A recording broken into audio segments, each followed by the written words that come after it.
All right, shalom, shalom. This is Brother Kasha Kwala coming back at you with another lesson. First and foremost, giving all glory, honor, and praises unto Yahweh, Ba'ashem, Yahweh Shai, Ba'ashem, Rachakodash. Double honors to the apostles and elders of Great Millstone who rule well. Peace, love, salutation to the elect 144 first fruit. All right, and I'm going to come with you a lesson. Since we're in kind of during the times of the Feast of the Dedication, and when you read about it in the book of Maccabees, the Maccabees had a very valiant warrior-like spirit on them. You know what I'm saying? And I just finished watching a movie called Hostiles. It came out last year, or in 27, yeah, last year. Time's flying. So, and it was about the Gadite chief, Yellowhawk. But I might make a series um, of going into different Gadite chiefs who, were valiant men, and I'm just going to bring out a few scriptures that proves that this was so. As a matter of fact, I'll start with a scripture in First Chronicles, the 5th chapter, verse 18.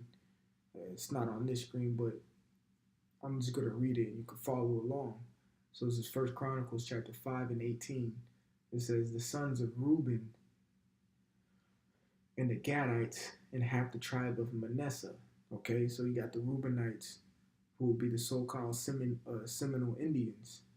And you have the Gadites, who would be the so-called Native Americans, which I'm about to read right here. According to this Wikipedia, his name is Rain in the Face, and how you pronounce his name correctly, well, in their native tongue, would be It Omagazu, okay, which means rain in the face. And I'm going to read about how he got that name. Pretty much synopsis of it before I read it. He got that name because the blood splattered on his face when he was in war times.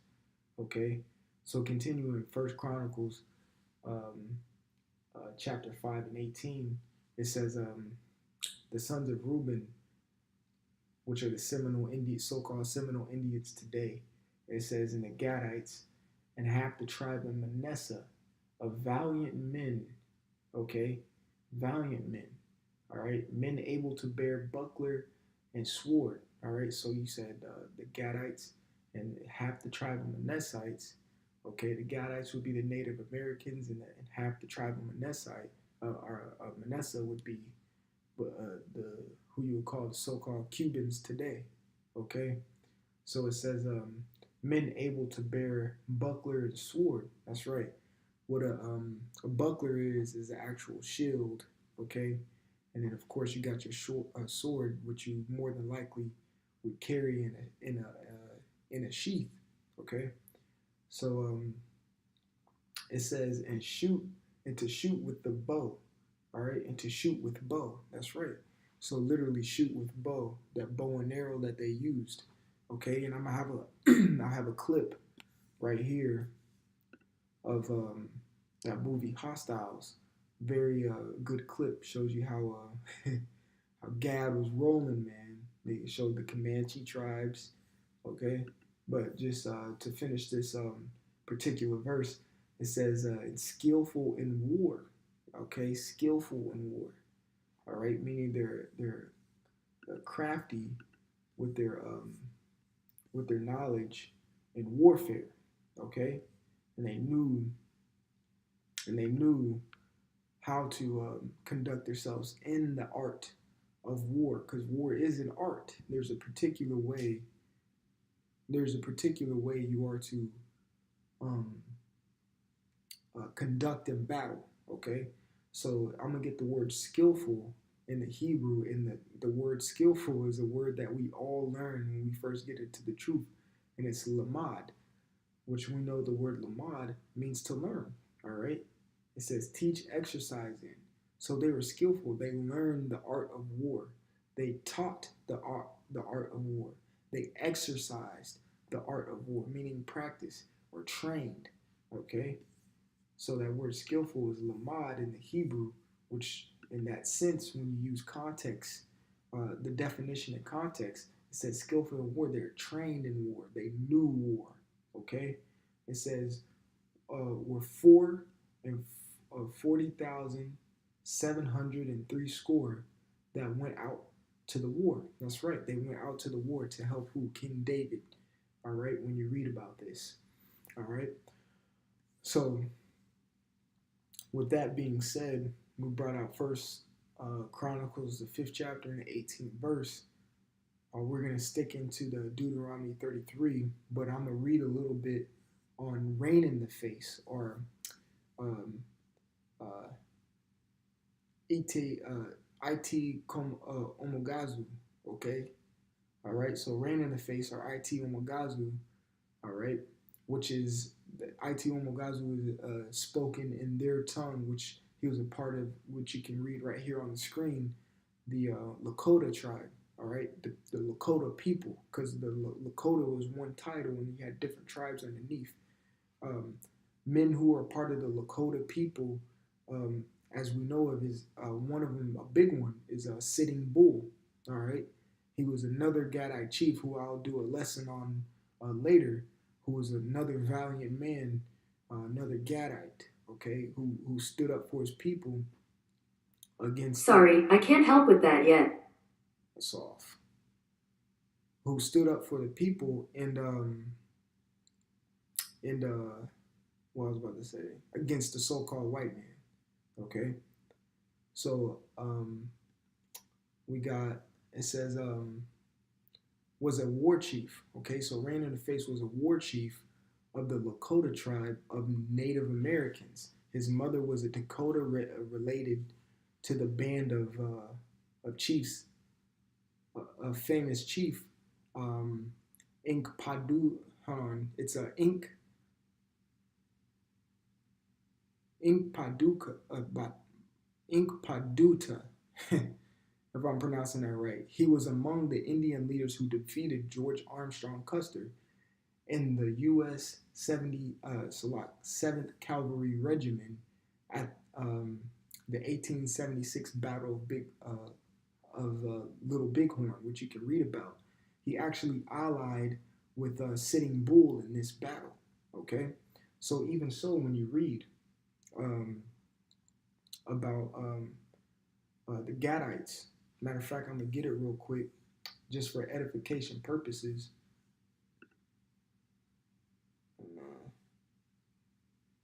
Give me 1 second.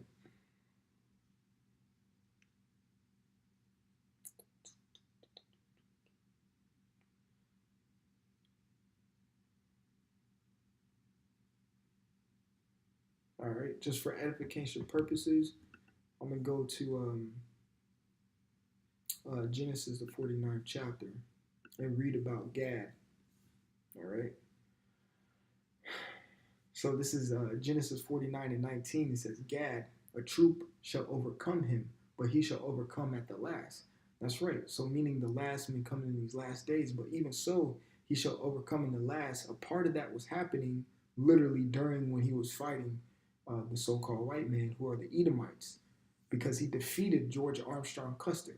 Okay, I'm just gonna click on George Armstrong Custer real quick so you can get an idea of what he looks like. That is a pure Edomite right there. Okay, so I'm gonna keep the topic on Rain in the Face. So he actually defeated Custer's army, okay, the 7th Cavalry, which was a troop that was trying to overcome them, but they overcame George Armstrong Custer. All right.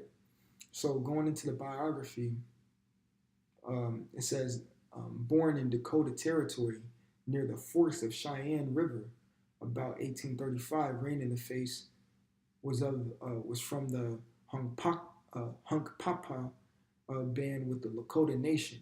His name his name may have been a result of a fight when he was a boy, in which his face was splattered like rain with his Cheyenne adversary's blood. Now this goes to show you that, today you got Crips and Bloods. Back then, the Gadites were doing the same thing, man, fighting their own people.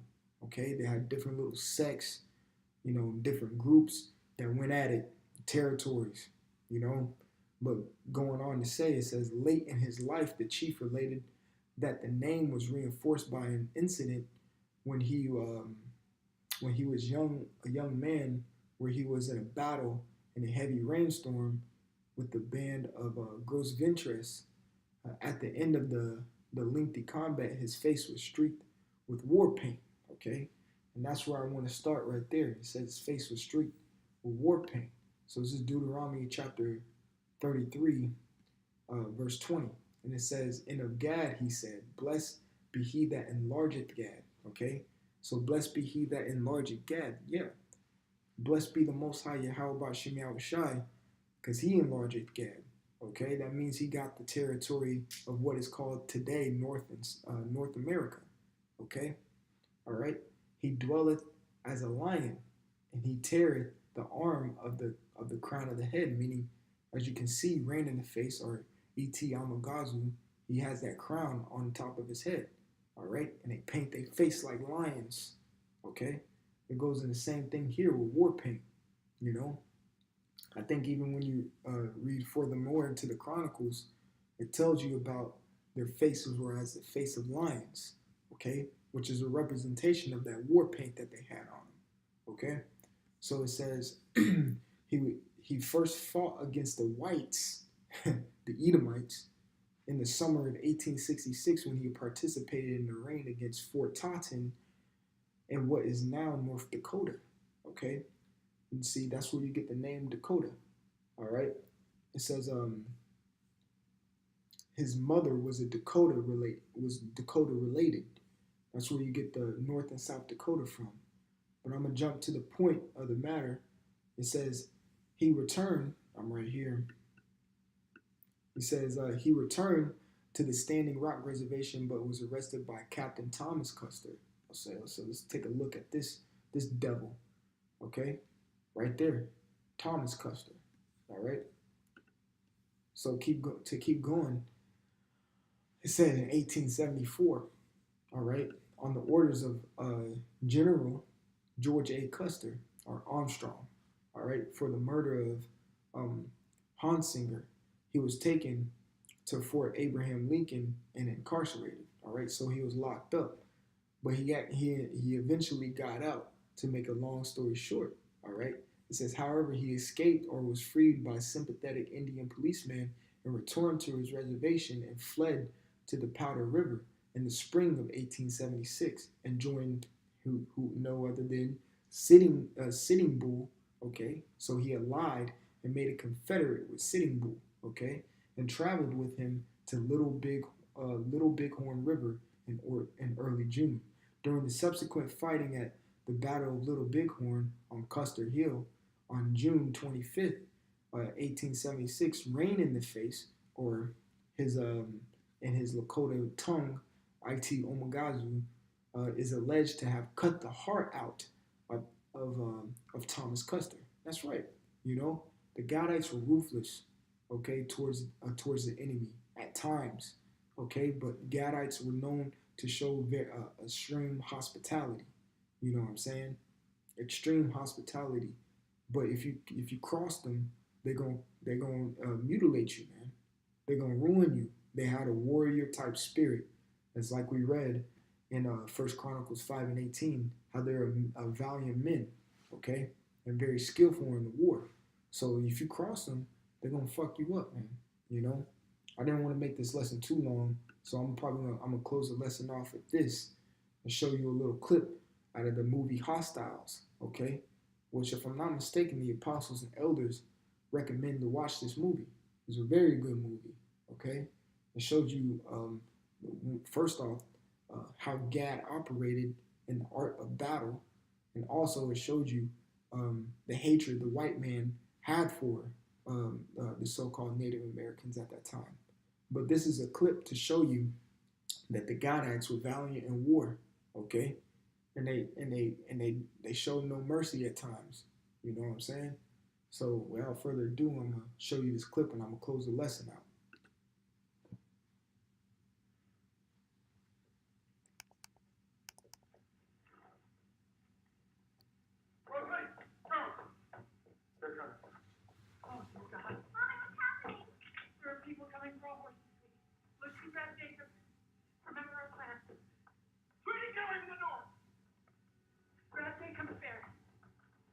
you at the top of the ridge. If I don't, they're going to take it all or burn it down.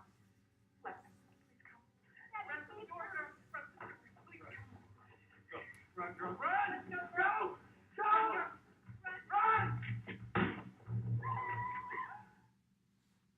All right. They didn't show the full clip. Let me see if I can find the full clip. All right. It does to me. I hate him. I got a war bag. Let's see. They probably won't show that part.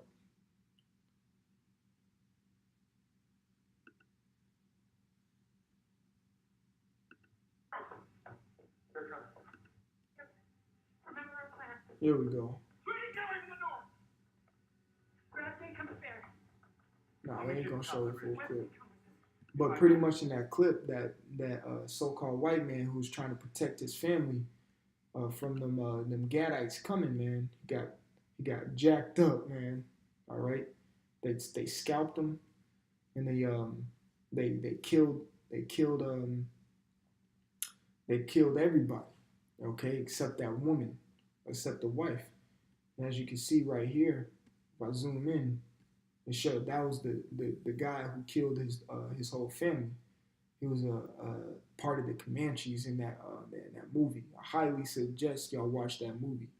Man, I'm kind of bummed out I couldn't show you a good scene of that opening scene right there, but it was very good, you know. So I just hope, Lord willing, y'all brothers was edified, you know. I just wanted to push that warrior spirit out since we're in the time of Hanukkah or Hanukkah, okay, in the Hebrew, all right, and that's where us men, okay, and primarily the Judah, Benjamin, and Levi during that time of the Maccabees were fighting against the white man and prevailed, okay, and rebuilt the temple. So they were in a warlike, warrior type spirit, man. So we should be in that same Maccabean spirit right now, in the spirit, you know what I'm saying? Because we're fighting a spiritual warfare. So, Lord willing, y'all brothers are edified. Y'all know a little something about IT Omagazu or rain in the face. You know what I'm saying? We have to get in that type of spirit because the Most High is going to put in some predicaments where we're going to have to show our true nature of a warrior type Israelite at that very moment, you know? So again, I'll say it again. I hope this lesson was edifying. I want to give all glory, honor, and praises unto Yahweh, Ba'ashem, Yahweh Shai, Ba'ashem, Rechak, Wadash. Double honors to the apostles and elders of Great Millstone who rule well. Peace, love, salutation to the elect 144 first fruit. Until next time, I'm going to say shalom.